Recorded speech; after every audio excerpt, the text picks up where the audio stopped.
Bonsoir à vous, il est exactement 22h sur l'ensemble du réseau synchronisé de Sen Radio. Bienvenue à vous dans ce journal. Bienvenue sur Sud FM. À la une de l'actualité, problématique de l'emploi des jeunes après la volonté du chef de l'État de réorienter les priorités autour de la jeunesse. À Mbour, une plateforme est mise en place pour régler la question. Les responsables politiques de la mouvance présidentielle veulent apporter une réponse concrète. Ils disposent de 20 jours pour enquêter sur les jeunes dans toutes les communes du département de Mbour. Dans la résolution de la problématique de l'emploi des jeunes à Pout, la promotion de l'emploi vert préconisait d'ailleurs une mission de l'Office national de formation professionnelle était ce samedi à Diourbel. Objectif, apporter une réponse à tous les besoins de formation des 54 talibés ayant terminé leur formation coranique. L'actualité nous amènera également en Guinée-Conakry où le président opposant ou le principal opposant Cellou Dalein Diallo fait un procès à carte blanche sur le régime d'Alpha Condé qu'il accuse de vouloir mettre fin à sa vie et appelle les Guinéens à la mobilisation. Alors qu'au Niger, la Cour constitutionnelle déclare Mohamed Bazoum vainqueur du second tour d'élection présidentielle du 21 février dernier avec 55,66% des suffrages.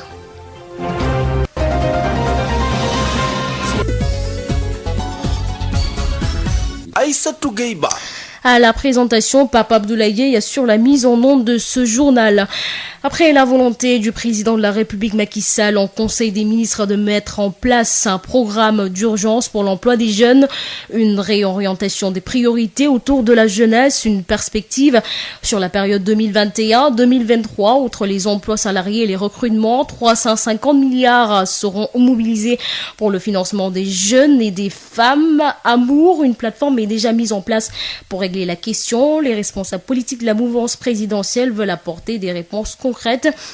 Une enquête se fera chez les jeunes dans toutes les communes du département de Mbour. Le travail de collecte se fera pour une durée de 20 jours avant que les responsables du parti politique sur la question à Mbour et le conseil présidentiel sur l'emploi des jeunes prévu le 10 avril prochain. Moustapha Sall. Une plateforme mise en place pour régler la question de l'emploi des jeunes. Les responsables politiques départementaux de la mouvance présidentielle veulent apporter des réponses concrètes. Salihou Samb est le président du conseil départemental de Mbour. Suite à l'appel de son excellence le président Macky Sall par rapport à l'emploi des jeunes, nous avons pensé en tant qu'institution aussi avec toutes les autorités du département de Mbour. Nous sommes réunis aujourd'hui pour amener une réponse, ça veut dire une réponse à cela au niveau départemental, d'avoir un outil de décision qui permet au président de le remonter vers la présidence pour que dans sa quête de trouver des emplois pour les jeunes, que le département de Mbour y joue son rôle. Et un travail bien fait et nous pensons que cet outil-là va permettre de faire participer les jeunes qui sont vraiment au milieu, au commencement et autour de cette question-là. L'outil a été déjà testé à Joal Fadiouth, selon Sophie Gladman,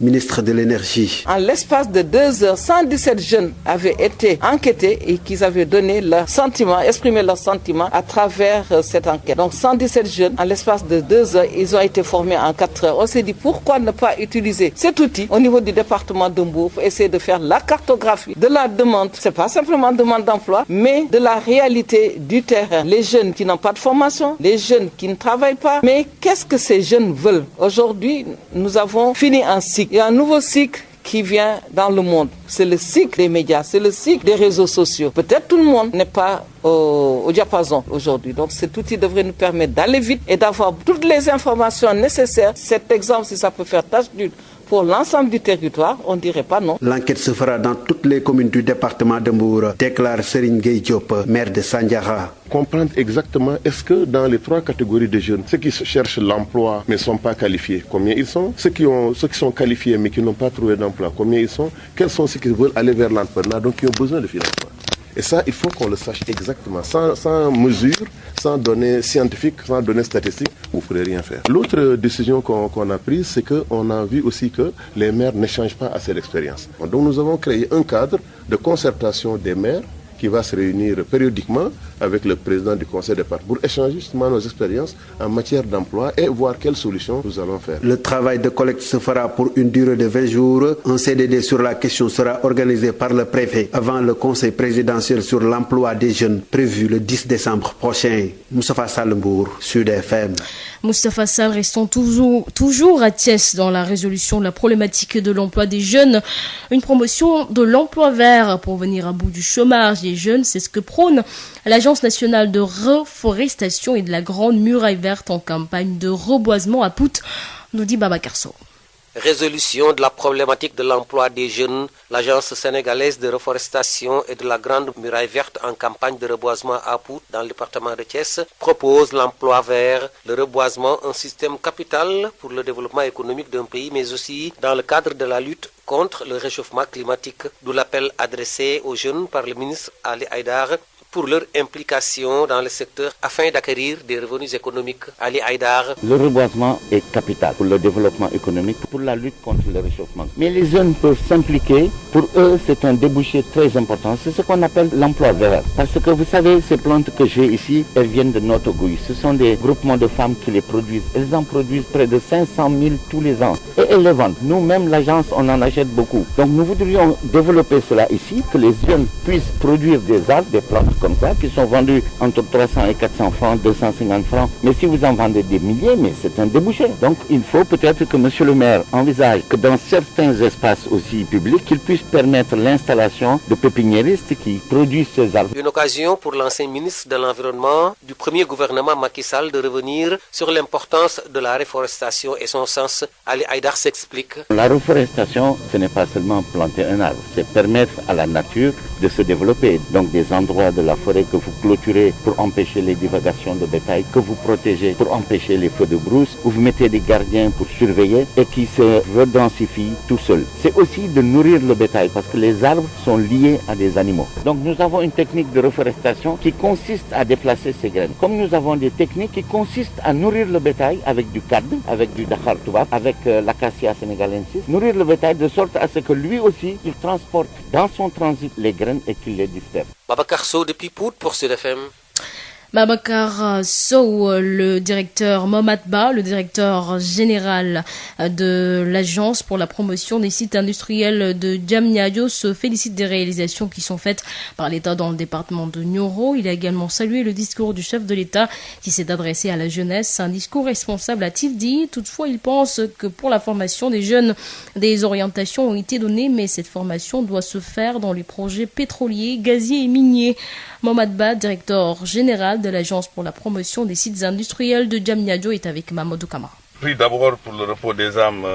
J'ai pris aussi pour le Sénégal. Je félicite également M. le Président de la République pour avoir pris toutes les dispositions et les mesures nécessaires à apaiser cette tension que nous avons connue. Je salue dans son discours toutes les mesures, surtout économiques, envers les jeunes. Le Sénégal a été confronté à une situation de pandémie mondiale qui a fortement impacté son économie et fortement, bien évidemment, joué dans le cœur surtout des jeunes. Mais le président de la République a pris toutes les mesures pour nous orienter vers des réformes, vers des actions qui ont tendance à promouvoir l'emploi des jeunes. D'abord, avant tout, sur le bilan du président, nous pouvons nous réjouir, en tout cas nous de Nioro, dans une situation extrêmement difficile, avec des risques d'inondation, de déplacement des populations, des quartiers tout entiers. Mais le président de la République a modernisé Nioro, a réalisé beaucoup de choses pour Nioro. Le ravinement, les infrastructures, Nioro est dans une situation vraiment où nous, Niorois, tout le département, nous saluons ce que le président a fait. Nous avons un centre de formation professionnelle. Donc,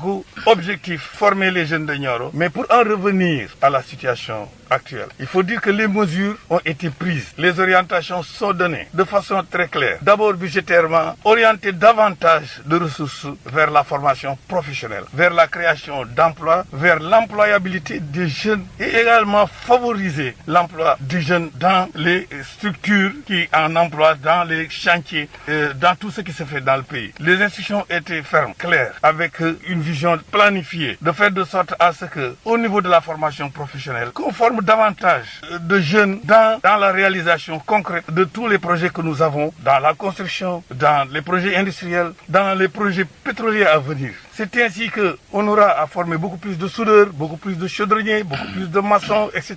à travers les centres de formation, mais également aussi à travers des structures qui seront des structures pratiques. À Diourbel, une mission de l'Office national de formation professionnelle était ce samedi dans cette localité où elle a rencontré Serigne Malik Sissé, le responsable du Dara de Serigne Bassirou Sissé. Cette visite s'inscrit dans une logique d'une réponse à tous les besoins de formation des 54 talibés ayant terminé leur formation coranique. 3 besoins de formation que sont l'agriculture, l'élevage, le commerce et le métier de la boulangerie ont été identifiés. Moussaka, le chargé du suivi des formés, de l'évaluation et de l'insertion au niveau de cette structure, est avec Adam Adjaï. Alors, nous sommes venus ici aujourd'hui sur instruction du DG Souleymane Soumaré, sur la demande de Serigne Malik Sissé qui est là, qui a demandé au directeur de l'office d'accompagner ces talibés qui ont déjà terminé leur étude du Coran pour leur donner une formation qui leur permettrait à la sortie du Dara d'avoir des compétences nécessaires leur permettant d'avoir sûrement un emploi décent et durable.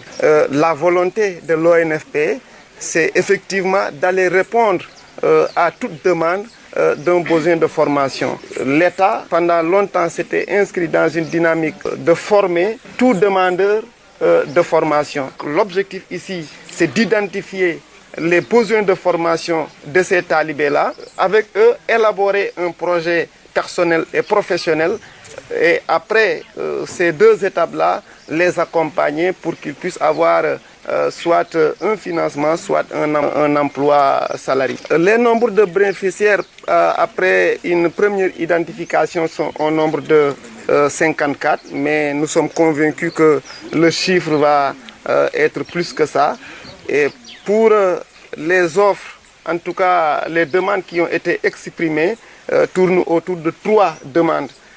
Il y a d'abord, par exemple, l'agriculture dans son grand format, mais également il y a l'élevage, il y a également la boulangerie, et même le commerce a été exprimé comme étant un besoin, en tout cas de formation.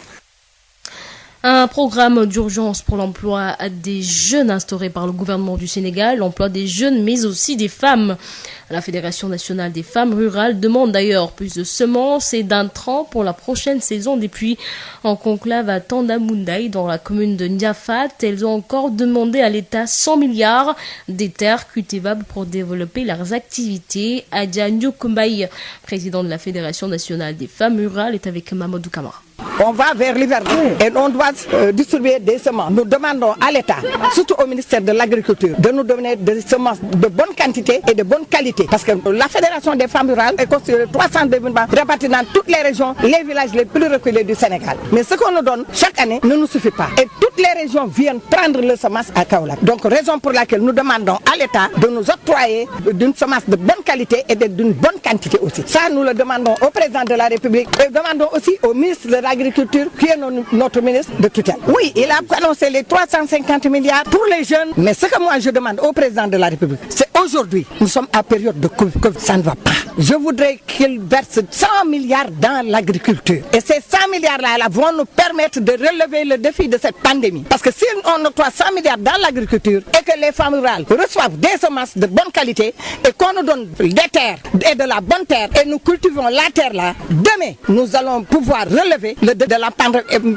et être comme les grandes puissances. Si je parle de grandes puissances, je parle des États-Unis, de l'Allemagne et autres. Mais le Sénégal peut relever ce défi-là et être comme ces grandes puissances-là. Au lieu d'aller chercher ailleurs, maintenant ces puissances-là, comme toutes les grandes puissances ont chuté, vont venir au Sénégal se procurer d'arachides et autres. Parce que ces 100 milliards-là vont aller vers le monde rural. Parce que le monde rural fait partie du Sénégal. Parce qu'en milieu rural, si on a de la bonne terre et des semences de bonne qualité, mais nous allons même lutter contre la pauvreté, le chômage des jeunes et l'immigration clandestine. Raison pour laquelle nous demandons à ce que Monsieur le Président de la République, son Excellence Macky Sall, qui est notre partenaire et notre premier partenaire, de verser 100 milliards dans l'agriculture sénégalaise. La femme rurale est dépourvue de terre. Les hommes accaparent la terre parce qu'ils disent que la femme ne doit pas hériter de la terre. On ne donne pas de terre. Mais si on a de bonnes terres, vraiment, la femme rurale ne souffrira plus jamais. Si nous avons du matériel agricole, des tracteurs, de l'eau à gogo, la femme rurale ne souffrira jamais au Sénégal, surtout dans le monde rural. Et leurs enfants vont aussi travailler et lutter contre le chômage des jeunes du monde rural, surtout les jeunes filles. Sud FM vous transporte partout au Sénégal et dans le monde. Sud International. Présidentielle au Congo-Brazzaville ce dimanche 21 mars, dépouillement des résultats du vote organisé sans Internet, dépouillement qui a démarré aussitôt la fermeture des bureaux de vote, un vote organisé sans Internet rendant la tâche difficile même pour les observateurs. Dans l'ensemble, le scrutin n'a pas connu d'incident majeur, mais quand même une faible mobilisation notée. L'ONG Internet sans frontières a condamné la coupure d'Internet observée depuis la nuit de samedi à dimanche au Congo-Brazzaville en cette journée de vote pour la présidentielle. Pour rappel, pour cette élection, 7 candidats sont en lice, dont le président sortant Denis Sassou Nguesso. Près de 2,5 millions d'électeurs étaient appelés aux urnes ce dimanche 21 mars 2021.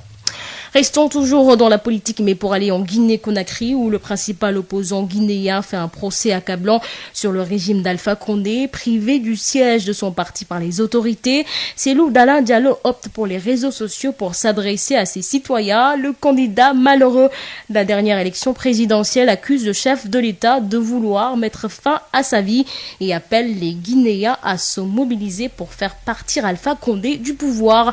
Correspondant signé Amadou Riba. C'est un homme visiblement très remonté qui s'est exprimé à l'occasion de la première assemblée virtuelle de son parti. Le principal opposant ne digère pas la fermeture prolongée de son siège par les autorités, privant ainsi les militants et sympathisants de réunions hebdomadaires du parti. Sur sa page Facebook, le candidat malheureux de la dernière élection présidentielle accuse le chef de l'État d'attenter à sa vie et celle de tous ses proches. Une violence inouïe contre l'UFDG. On a 51 militants qui ont été abattus, qui n'ont rien fait. Alpha Condé ne s'est pas arrêté là. Il s'est livré à une campagne d'arrestation et de séquestration de nos militants. Isolé et affaibli depuis après l'élection présidentielle controversée du 18 octobre 2020, Cellou Dalein Diallo ne fait pas de cadeau au régime d'Alpha Condé. Il s'en prend violemment aux autorités qui ont enclenché depuis des mois une vaste campagne de récupération des domaines publics par la démolition de bâtiments et autres biens. On dirait que le gouvernement est devenu fou. Dans un contexte de crise économique et sanitaire aiguë, ils ont détruit des maisons d'habitation sans préavis, sans indemnisation. Une armée d'occupation ne pouvait pas faire pire. C'est la haine. Empêché de quitter le pays, annonce du gouvernement d'augmenter le prix du carburant à la pompe, Cellou Dalein Diallo appelle les Guinéens à la mobilisation pour faire partir le régime. À toutes les forces vives, qu'on soit rassemblés, former une coalition société civile, partis politiques, pour faire face à la dictature. Parce qu'on ne peut pas continuer comme ça. Les Guinéens souffrent. Réagissant sur cette sortie au vitriol de Cellou Dalein Diallo, le gouvernement, par la voix de son porte-parole, menace de traduire l'opposant en justice pour trouble à l'ordre public et incitation à la violence. Amadou Ribari, depuis Conakry, pour Sud FM. Direction le Niger, où la Cour constitutionnelle nigérienne déclare Mohamed Bazoum du parti au pouvoir, le PNDS vainqueur du second tour de l'élection présidentielle du 21 février dernier avec 55,66% des suffrages. L'opposant Maman Ousmane du RDT Tandj recueille 45,34% des voix. Le taux de participation était de 62,81% selon les résultats définitifs du scrutin. Quelques 7,4 millions d'électeurs nigériens étaient appelés aux urnes dimanche 21 février dernier à voter au second tour d'une présidentielle qui opposait le candidat du pouvoir, l'ancien ministre Mohamed Bazoum, sorti largement vainqueur du premier round, et l'ancien président Maman Ousmane. À 22h18 sur l'ensemble du réseau synchronisé de Sen Radio, et nous accueillons la rétrospective de l'essentiel de l'actualité de la semaine avec Marie-Rosalie. Bonjour et bienvenue, vous suivez la rétrospective des faits saillants de la semaine sur Sud FM Sen Radio. Polémique autour du vaccin AstraZeneca au Sénégal. Le ministre de la Santé a été interpellé mardi par le fils de Mamadou Sey, un homme qui a été évacué à l'hôpital Fann après la prise de sa première dose de vaccin AstraZeneca qui lui a provoqué un malaise. C'était lors d'une cérémonie d'inauguration dans la structure hospitalière. Amadou Moustapha Dia. Pour l'instant, le Sénégal continue effectivement sa stratégie de vaccination, son plan de mise en œuvre sur ces deux vaccins Sinopharm et AstraZeneca.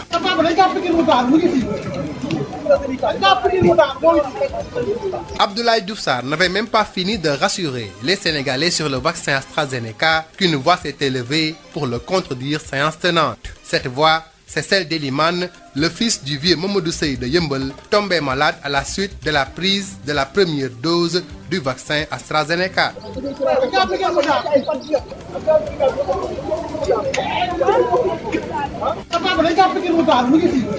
Par pure coïncidence, Abdoulaye Diouf Sarr s'était retrouvé à l'hôpital Fann pour les besoins d'inauguration d'appareils d'IRM et de scanners, alors qu'en ce même moment, le septagénaire Mamadou Seye était évacué dans ce même service. Selon son fils, il souffre actuellement d'AVC et cela fait suite à la prise de la dose d'AstraZeneca. À son retour, on nous a fait comprendre que le vieux a ce qu'on appelle la maladie de l'AVC. Il n'avait pas avant. Il n'avait pas. Il n'avait pas de diabète, ni aucune sorte de maladie. À part l'ulcère, il n'y avait aucune maladie de ça. Actuellement, il est pris en charge. Mais actuellement, à part les scanners, on n'a rien payé pour l'instant. Pour l'instant, le ministre n'a rien pris en charge à part les scanners et le lit qu'on l'a mis. Un jeune homme désemparé et surtout révolté par les péripéties de cette affaire se confie la mort dans l'âme et nous raconte ses déboires. Mais à son retour du vaccin, il s'est senti un peu mal à l'aise, mais le lendemain, le vieux est tombé. Lorsqu'il est tombé, on l'a amené à l'hôpital. Une fois à l'hôpital de Yeumbeul, on nous a transféré vers Dalal Jamm, là où on a fait les scanners à 50 000. Nous montrons son père couché sur une civière, l'air très mal en point. Mamadou Seye se veut catégorique. Pour lui, il faut immédiatement arrêter le vaccin AstraZeneca avant d'autres dégâts. Nous lançons le message au ministre de la Santé d'arrêter le vaccin le plus rapidement possible. Le vaccin n'est pas du tout bon parce que nous parlons en connaissance de cause. Il s'agit de nos papas. Il y a d'autres qui en souffrent, mais ils ont peur de parler. Mais avec nous, on va parler. Nous dénonçons ce vaccin pour dire halte à ce vaccin. Nous arrêtons ce vaccin le plus rapidement possible. Nous l'annonçons au ministre de la Santé et tout autre d'arrêter le vaccin automatiquement. Le ministre de la Santé s'est voulu rassurant malgré cette polémique autour du vaccin AstraZeneca. Une commission de pharmacovigilance est mise en place depuis le début de la campagne vaccinale. L'OMS et les experts sénégalais sont pour l'utilisation du vaccin, informe Abdoulaye Diouf Sarr au micro de Amadou Moustapha Dian. Nous avons été jusqu'en Chine pour acheter Sinopharm, qui nous a permis, avec des ressources endogènes, de démarrer tout de suite la vaccination. Ensuite, dans le cadre de l'initiative COVAX, le Sénégal a reçu 324 000 doses, qui nous a permis aussi d'accélérer la cadence à ce niveau-là. Je note que AstraZeneca est un vaccin qui est homologué par l'OMS. Mais je note aussi que dans le cadre de notre comité national de vaccination, toutes les recommandations favorables à l'introduction d'AstraZeneca nous ont été données. C'est pourquoi le Sénégal, de la manière la plus pertinente, est en train de dérouler sa stratégie de vaccination sur Sinopharm et sur AstraZeneca. Et cependant, nous avons effectivement mis en place un dispositif de pharmacovigilance qui nous permet de relever les effets indésirables et de regarder effectivement de manière très claire, très scientifique, très rigoureuse la posture adoptée à chaque fois que de besoin. Au moment où nous vous parlons, l'OMS, qui est véritablement pour nous le niveau d'appréciation de la scientificité des choses, n'est pas venu demander de retirer AstraZeneca. Et d'ailleurs, j'aimerais faire remarquer que même en Europe, l'Agence européenne du médicament n'a pas rejeté AstraZeneca. Nous comprenons effectivement que certains pays peuvent prendre des décisions endogènes, mais nous, sur la base de notre comité d'experts, mais aussi sur la base de la relation institutionnelle que nous avons avec l'Organisation mondiale de la santé, nous suivons la question dans le cadre d'une surveillance tout à fait rapprochée pour véritablement donc prendre toutes les garanties en termes donc de gestion de vaccins. Pour l'instant, le Sénégal continue effectivement sa stratégie de vaccination, son plan de mise en œuvre sur ces deux vaccins, Sinopharm et AstraZeneca. En politique, le leader du parti PASTEF appelle à l'unité dans l'opposition au-delà des clivages politiques pour sauvegarder et renforcer la démocratie. Selon Ousmane Sonko, le peuple semble être plus près que sa classe politique et il est temps de se rattraper. On l'écoute avec Ismaïla Marcel Colli. Mais nous devons en tirer des enseignements, nous, en tant qu'acteurs politiques. Parce que tous ceux qui sont mobilisés, se sont mobilisés dans un cadre et dans un élan citoyen. Mais parmi tout cela, c'est nous, acteurs politiques, qui avons assumé la responsabilité, l'intention d'aller un peu plus loin, c'est-à-dire de briguer un suffrage et de demander au Sénégal de nous faire confiance pour transformer ce pays, qualitativement et quantitativement. Le premier de ces enseignements, c'est que le peuple semble être plus plein que sa classe politique. Nous devons nous rattraper ce peuple aujourd'hui. Nous devons montrer que nous sommes à la hauteur de ce peuple. En quoi faisant, il est temps que toutes les forces vives de la nation, l'opposition politique, la société civile, les mouvements citoyens, indépendamment des colorations politiques, indépendamment des ambitions et des projets que nous retrouvions autour de l'essentiel. Et l'essentiel, c'est de défendre la démocratie sénégalaise. L'essentiel, c'est de défendre nos acquis, mais l'essentiel, c'est d'être du côté du peuple qui souffre. La deuxième chose, c'est que le message est plus profond. Le peuple nous dit qu'il ne veut plus de certaines pratiques politiques. Le peuple nous dit qu'il élit des gens et leur confère des moyens d'État pour qu'ils transforment son sort, pour qu'ils les aident à trouver du travail, mais pas pour qu'ils utilisent ces moyens d'État dans des complots politiques quotidiens. Le peuple veut rendre à la politique ses lettres de noblesse. Je crois que nous n'avons plus le choix. Nous sommes obligés de nous aligner et d'être à la hauteur de ce peuple-là. C'est les enseignements que nous tirons au pied levé de ce qui s'est passé, tout en continuant à regretter les pertes en vies humaines. Continuant à regretter également ces innombrables blessés dont certains ont eu des blessures très graves. Certains ont perdu un œil, d'autres ont été amputés. Civils comme militaires, nous le regrettons. L'accusatrice du député patriote a réitéré publiquement ses allégations. Mercredi, la masseuse persiste et signe dans une vidéo de presque 40 minutes qu'elle a été violée à plusieurs reprises et menacée de mort par son ex-client, le président du parti PASTEF Ousmane Sonko. Une sortie que l'enseignant-chercheur en sciences politiques Jean-Charles Biagui assimile à un scénario mal ficelé, trop d'hésitation et de contradictions dans le discours qui ne concourt guère à changer l'opinion publique sur le supposé complot orchestré contre Ousmane Sonko. On voit bien que le scénario est un peu mal écrit. On a l'impression qu'elle lit, ou bien même si elle lit pas, elle a des notes. Donc vous savez, lorsque vous parlez avec le cœur, vous n'avez pas besoin de prendre des notes, vous n'avez pas besoin qu'on vous mette en place un texte. Donc il y a beaucoup de choses qu'on peut noter. Un autre élément, c'est sur la temporalité. Pourquoi attendre aussi longtemps? Ça aussi, est-ce que ça n'a pas une tendance à décrédibiliser? Pourquoi attendre si longtemps? Pourquoi attendre autant de morts? Pourquoi attendre pour donner sa part de vérité? Est-ce qu'elle a été convaincante? Encore une fois, l'histoire nous le dira, mais je pense qu'il y a beaucoup de limites à sa communication. C'est une communication qui n'est pas, de mon point de vue, très bien ficelée, déjà par rapport au tempo, par rapport au discours, par rapport à certaines contradictions, si vous avez suivi l'affaire depuis le début. Donc tout cela me pousse à considérer que, en définitive, cela ne va pas peser, de mon point de vue, même si encore une fois, c'est peut-être prétentieux de le dire, mais ça va peut-être pas peser ou renverser la tendance de l'opinion. C'est quoi la tendance de l'opinion actuellement? C'est l'idée de considérer qu'il s'agit d'une instrumentalisation judiciaire d'une affaire, c'est vrai, privée, que c'est une instrumentalisation politique de la justice qui a conduit à la réalité que nous connaissons actuellement. Vendredi, le Conseil constitutionnel a débouté les députés de l'opposition sur leur saisine introduite le 3 mars dernier aux fins d'annulation de la levée de l'immunité d'Ousmane Sonko. Les 7 sages du Conseil ont rejeté la requête au motif qu'ils ne peuvent pas se prononcer sur des procédures n'entrant pas dans leur domaine de compétences prévues par la loi. C'est tout pour la rétrospective des faits qui ont marqué l'actualité de cette semaine sur Sud FM Sen Radio. Merci de l'avoir suivi et rendez-vous dans une semaine.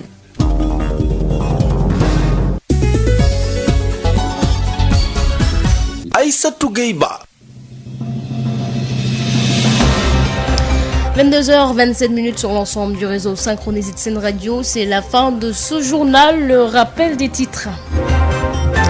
Problématique de l'emploi des jeunes après la volonté du chef de l'État de réorienter les priorités autour de la jeunesse à Mbour. Une plateforme est mise en place pour régler la question. Les responsables politiques de la mouvance présidentielle veulent apporter une réponse concrète. Ils disposent de 20 jours pour enquêter sur les jeunes dans toutes les communes du département de Mbour. Dans la résolution de la problématique de l'emploi des jeunes à Pout, la promotion de l'emploi vert préconisée par l'Agence nationale de reforestation et la Grande Muraille Verte. D'ailleurs, une mission de l'Office national de formation professionnelle était samedi à Diourbel. Objectif, apporter une réponse à tous les besoins de formation des 54 talibés ayant terminé leurs études coraniques. L'actualité nous a amené en Guinée-Conakry où le principal opposant Cellou Dalein Diallo fait un procès accablant sur le régime d'Alpha Condé qui l'accuse de vouloir mettre fin à sa vie et appelle les Guinéens à la mobilisation. Alors qu'au Niger, la Cour constitutionnelle déclare Mohamed Bazoum vainqueur du second tour de l'élection présidentielle du 21 février dernier avec 55,66% des suffrages. Voilà, c'est la fin de ce journal. Merci de l'avoir suivi. Merci également à Pape Abdoulaye Diaye qui en a assuré la mise en onde. Je vous retrouve à 0h pour le prochain bulletin d'information en français et en wolof, bien entendu. Ne vous bougez pas, restez sur nos ondes. Dans un instant, votre émission Khaware avec Tata Naibou.